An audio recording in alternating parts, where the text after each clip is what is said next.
सीढ़ियां उन्हें मुबारक हो जिन्हें सत तक जाना है, सीढ़ियां उन्हें मुबारक हो जिसे सत तक जाना है। आपका मंजिल लैब असिस्टेंट है, रास्ता आपको खुद को बनाना है।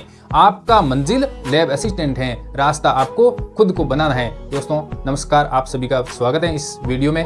तो दोस्तों आज इस वीडियो में मैं आपको बताने वाला हूं, जो भी विद्यार्थी सेल्फ स्टडी कर रहे हैं तो उनके लिए मैं बुक्स बताने वाला हूं।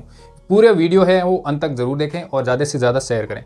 देखो, जो सिलेबस हैं वो अभी तक जारी नहीं हुआ है, तो जब तक नोटिफिकेशन नहीं आता है तब तक विस्तार से सिलेबस नहीं आएगा। इसलिए इस जो कंडीशन में आपको जो पढ़ना है वो मैं आपको बताऊंगा।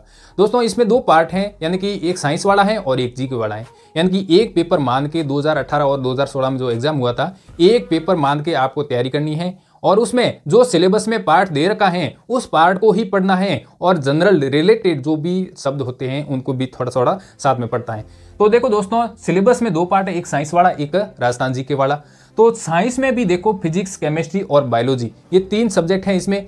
तो इनमें जो सिलेबस में दे रखा है उन्हीं टॉपिकों को पढ़ना है। लेकिन यहाँ पर देखो बुक्स में बता देता हूँ कि जो फिजिक्स और केमिस्ट्री हैं इनके लिए आपको पढ़ना है जो 11th और 12th की RBC आती हैं, RBSC, जो राजस्थान बोर्ड की किताबें आती हैं 11वीं और 12वीं की, उन किताबों को लाना है और उसमें से दोस्तों आपको थ्योरी पढ़नी है और उसमें जो क्वेश्चन दे रखे हैं वो क्वेश्चन प्रैक्टिस करना है, ठीक है। और देखो अब बायोलॉजी, तो बायोलॉजी के लिए आपको 11th और 12th की जो NCERT आती हैं, NCERT जो बुक्स आती हैं उन बुक्स को लाना है और उसमें से जो सिलेबस में टॉपिक दे रखा है और जो चैप्टर दे रखा है सिलेबस में उनको पढ़ना है। अब ठीक है, ये तो बात होगी थ्योरी वाली।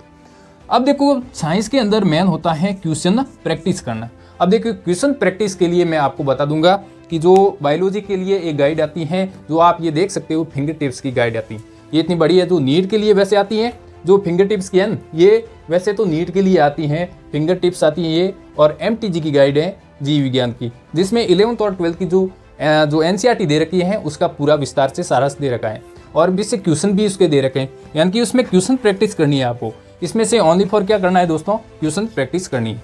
फिर यहाँ पर उसमें देखो आप देख सकते हैं जो केमिस्ट्री है उसके लिए भी फिंगर टिप्स की आती हैं और फिजिक्स के लिए भी आती है और इसमें से क्वेश्चन प्रैक्टिस करनी है।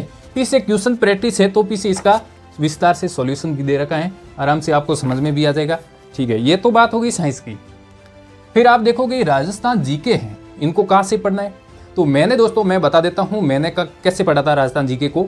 तो मैंने पहले तो नोट्स पढ़े थे, आराम से समझे थे, और फिर उसके बाद में मैंने पढ़ा था लक्ष्य वाली गाइड आती हैं वो गाइड पढ़ी थी और उसके जो पीछे जो क्वेश्चन दे रखे थे वो उस क्वेश्चनों की प्रैक्टिस की थी। तो इसी आधार पर मैंने इसकी तैयारी की थी।